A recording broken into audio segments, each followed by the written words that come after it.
What's going on? This is Multi Styles back with another YouTube video. How have y'all been?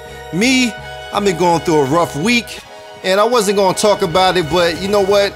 I feel like I built this channel on sharing myself, so I'm going to share this. See, so my wife got into a car accident and I was asleep when it happened, and it was probably one of the most terrifying things I ever went through. You know what I'm saying? I get a phone call and some woman is telling me, you need to come outside. It's right down the street from where you live. Your wife has been in a car accident.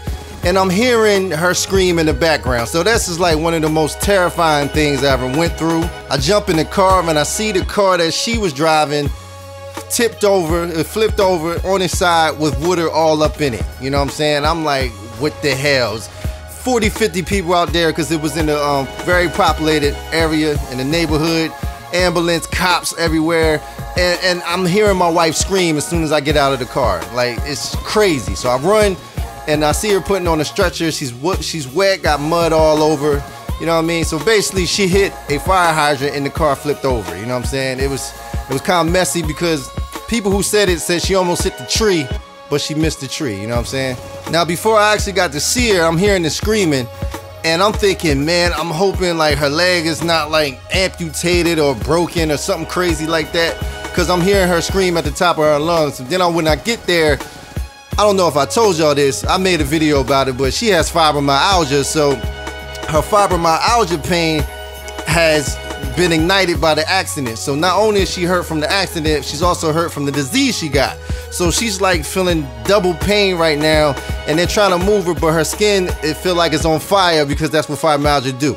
So this is like just a nightmare situation. But at this point, I'm just glad I don't see no blood, and I'm glad that she's alive. Like, to me, screaming, even though it's horrible, is a good thing once I got to actually see her. So after they finally got her on a stretcher, they actually used me because she wouldn't let anyone touch her. Like, I don't know why that was, but she wouldn't let anybody else touch her, so I had to be the one to kind of help her on.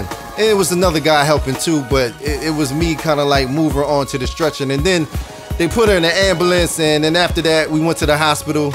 They ended up giving her a CAT scan, and the great thing that came back was the fact that she had no internal bleeding or anything like that. So she was extremely blessed in that situation.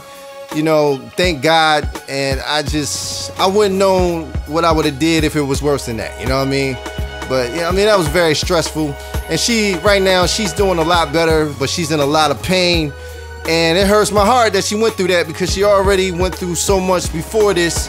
And she even had to fight with the doctor to get her medicine. And I'm not going to go into that, but this week has been one of the worst weeks both of us have ever experienced. More her than me, but you know, I'm just glad that she's alive. I love her to death, and I made this video just to tell y'all to tell your family members you love them every day. You know what I mean? A lot of people don't like doing that, you know, but you never know what can happen. You know what I'm saying? So if you haven't today, go up to your mom, your dad, or your family, or your friend, whoever, and tell them that you love them, because you never know what tomorrow brings, man. Anything can happen, and I think this is a prime example of that.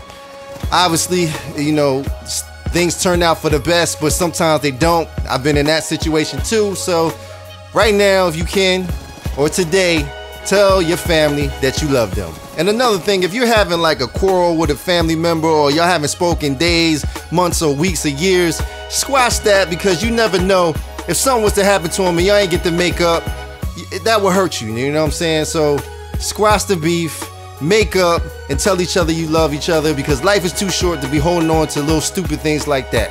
Well, this is the end of the video. Like I said, if you haven't told your family member you love them, go ahead and do that. Peace out and much love.